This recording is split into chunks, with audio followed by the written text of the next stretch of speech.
Hear, hear. Madam Deputy Speaker, I suppose, like many other members, I approach this debate by asking what are the implications and the consequences of these proposals for the people who elected me and sent me to this place to speak for them. This is a mixed bag of 26 bills. Some of them will not apply to the people that I represent and not apply to Scotland, and for that I am eternally grateful. So if the government in England wants to go on trying to break records in terms of the proportion of its population it can put behind bars and locking up more people for longer, in Scotland we will be free to pursue policies of tackling the reasons behind crime, building social cohesion and have the policy aspiration, at least, of reducing our prison population. Well done, Tom. Other proposals in this are probably well-meaning.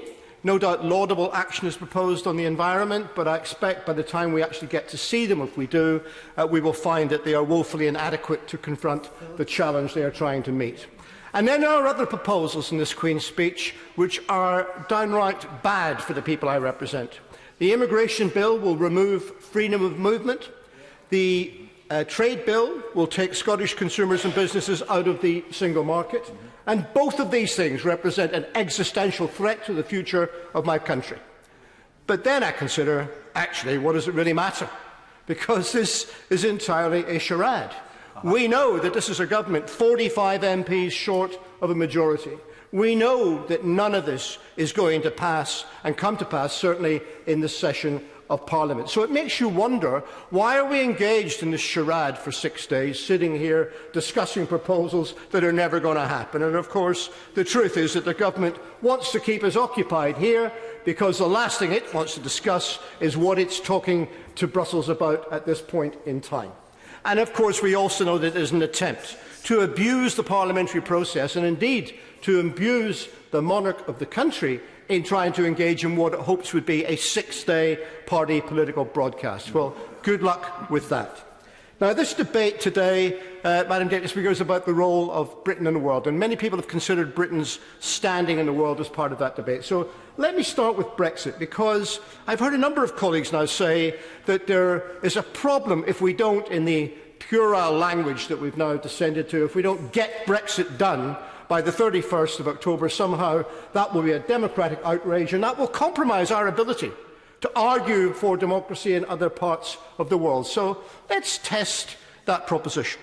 For it to be accurate, it would have to presume that there is an intention of this Parliament to overturn, negate or otherwise throw out the referendum of the British people in June 2016. And I say for the umpteenth time that those who say that completely misunderstand the argument in this House, because nobody in these benches, and as far as I've seen and witnessed in this House, nobody who is arguing about the dangers of Brexit has ever suggested that the referendum should be set aside and ignored by this Parliament. What has been argued is that the people that took that decision should be given the opportunity to reconsider and ask, is that really what they want, knowing now what they did not know then, and that is the terrible consequences of what this means. And you can look at this through the other end of the telescope, can you not? Imagine this. What does it do for our standing in the world to have a government without a majority in Parliament or in the country pursuing a set of policies that, by its own admission, it knows will impoverish the people it is sworn to protect and reduce the standing of the country in a global context? What does that do for our reputation if a government is prepared to do that without even consulting the very people in whose name it speaks? And then looks at the wider debate about Britain's standing in the world. Will the Honourable Member give way? I'm happy to give way. The Honourable Member makes a very, very powerful point. And does he not agree with me that those who have the courage of their convictions would be happy to put their views to that referendum? And actually, when he talks about an election, I look forward to there being about as many Tories, Scottish Conservatives left as there are in this chamber at the moment. I very much agree with that, but I want to move on to the wider global context, because what's not been discussed so far in this debate is the fact that Britain is one of the 5 permanent members of the UN Security Council. And I have to wonder for how much longer that situation can continue to be. Because you have to ask yourself, why? You would think that being a permanent member of the UN Security Council brings with it an obligation to provide some sort of global political leadership, and yet that has been frighteningly absent from this country's foreign policies for a very long period of time. In fact, for far too long, this country has played second fiddle to the United States of America, which might have been good in the past, but now that we have a situation where the United States foreign policy is in a hopeless state of collapse and incoherence, it leaves the United Kingdom looking like a hapless bystander on world events, unable to command any moral purpose or argument. Yep. And there are so many examples of this, but let's just look at the one that's happening this week. We have a situation where the Turkish government is engaging in ethnic cleansing in the northern part of a country which is not it. And we are simply looking and observing that situation. In fact, this country is one of the last to cut and suspend its arms sales to the Turkish government, arms which are being used to kill those people in Kurdistan at the moment. And that is a shameful situation to be in.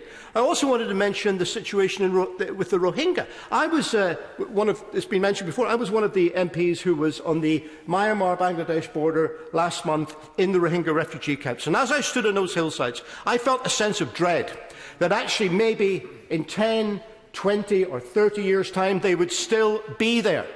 Because in order for them not to be there, it needs international political action to stand up to the government of Myanmar and make them act.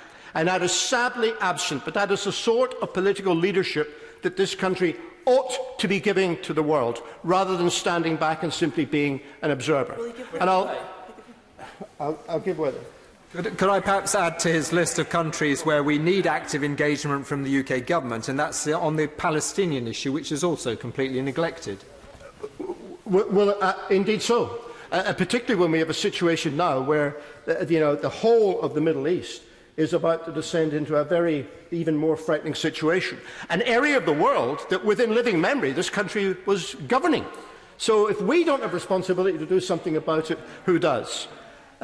I wanted to finish, Madam Deputy Speaker, by thinking about what's happening 500 miles away, 535 miles away in the city of Aberdeen, because the SNP conference is taking place here. Now, we've had a number of goads and tribes about our concern for independence, but this House should understand this, that when this party argues for Scotland to becoming a self-governing independent country, we do that not just because we believe we can make things better for the people who live there, and not just because we believe in the democratic argument that the priorities of people living in Scotland ought to be set by them and not by anybody else, but we do it also because we want to be in a position where we can determine our own relationships with other countries, particularly within Britain and within Europe, but also in the world. And I can assure colleagues in this House that when we do get to vote on our independence, and when we do get an affirmative vote and that begin to build a new country, that will be a country with open borders, wanting to play its full role in the world and punching above its weight, as people from that country have done for generations.